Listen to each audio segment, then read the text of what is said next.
Battaria de Castellitos. Donc là, ça y est, on est sous les canons.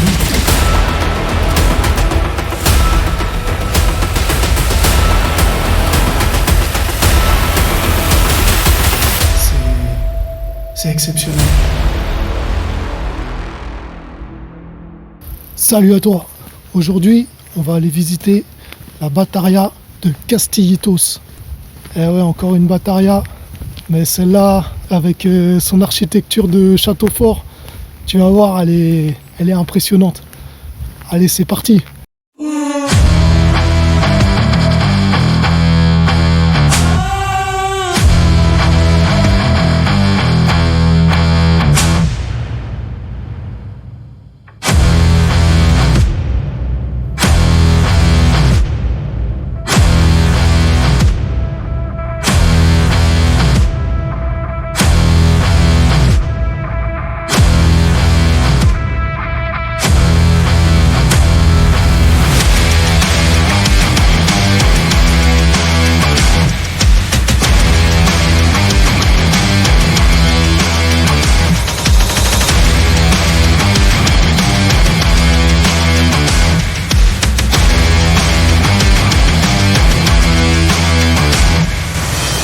Au-dessus, on peut voir les postes d'observation. On va y faire un tour après, on va monter à l'intérieur. Les canons ils sont magnifiques. En plus, j'ai l'impression que c'est un petit peu entretenu quand même, ça a été repeint, c'est propre. Le site, il est pas trop dégradé.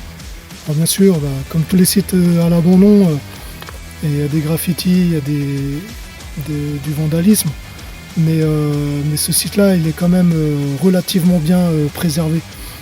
Et je vais t'emmener en dessous des canons après. Parce que hier, j'ai fait mon repérage. Et bon, les vandales, c'est pas cool. Mais parfois, ça a du bon parce qu'ils ont fait une petite ouverture pour pouvoir passer dans les souterrains. Alors que d'habitude, c'est plutôt des zones inaccessibles. Et là... on va sortir la lampe torche.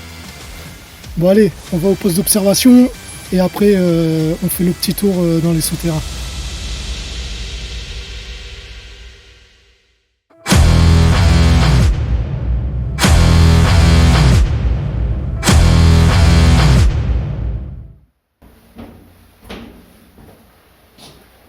Donc voilà dans le poste d'observation avec la vue sur le port militaire de Carthagène. Et donc, dans les années 20, ça servait à ça, en fait, à prévenir d'un éventuel ennemi, même s'ils n'étaient pas en guerre. C'était aussi une façon de montrer sa puissance. Et avec des canons de cette force de frappe-là, on imagine très bien que la démonstration était faite. Bon, et comme promis, on va aller visiter les entrailles.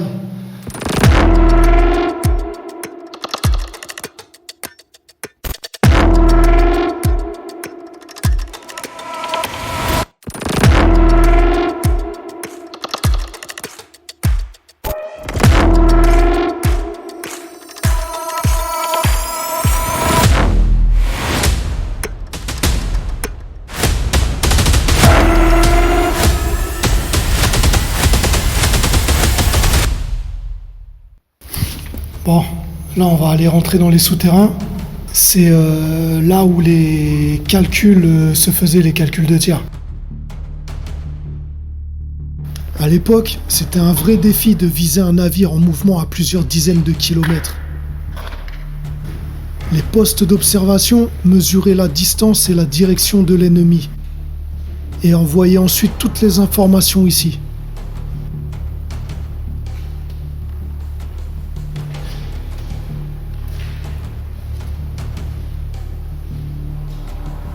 Une équipe effectuait alors les calculs à la main.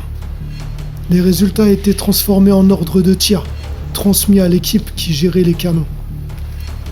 On tirait, on observait, on corrigeait, en boucle, jusqu'à ce que la cible soit atteinte.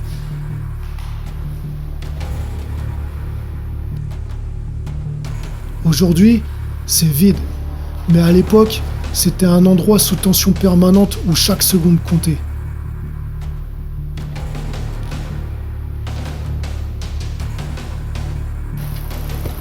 Et donc voilà, c'était là où il y avait tous les bureaux pour faire les calculs de tir. Et maintenant, on va aller, comme promis, sous les canons. Je t'y emmène. Allez, à tout de suite.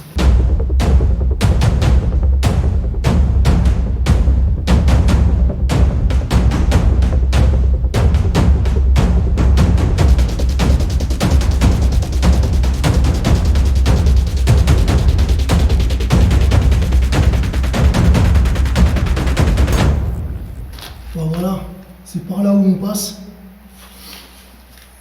Faut se faufiler à l'intérieur et là on va passer sous les canons.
Là, ça y est, on est sous les canons, enfin sous un des deux canons.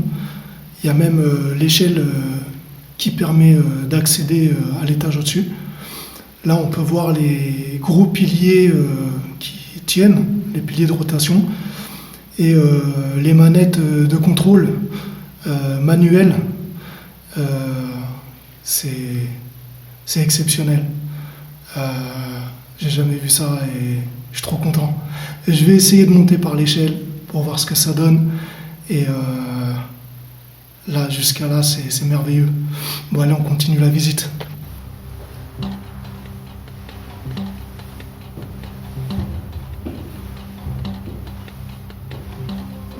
Cette exploration va au-delà de mes espérances. Un premier étage monté, et je découvre ce qui est certainement le mécanisme d'élévation qui permettrait de monter ou de baisser le canon. Alors, je suis pas du tout un expert, hein. C'est des déductions.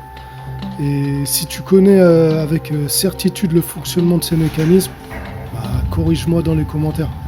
Je serais heureux de découvrir leur réelle fonction si je me suis trompé.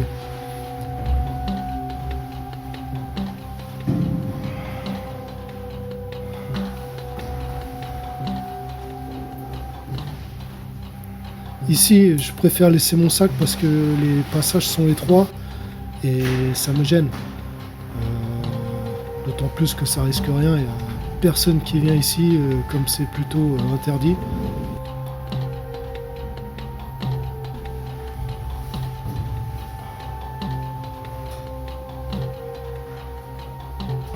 On peut voir que l'ascension n'est pas finie.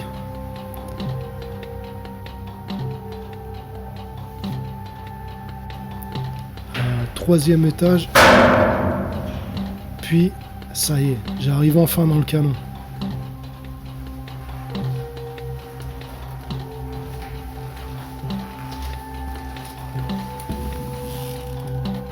Je suis dans le cœur du canon et t'as un truc de fou, il est vraiment en très bon état, je te filme ça. On voit très clairement les différentes parties du canon.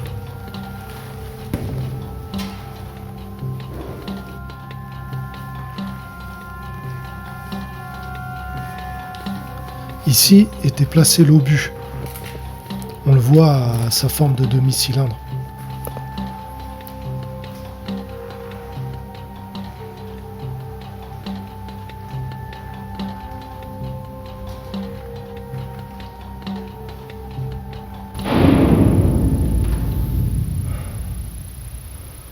Oh, je redescends parce qu'il commence à y avoir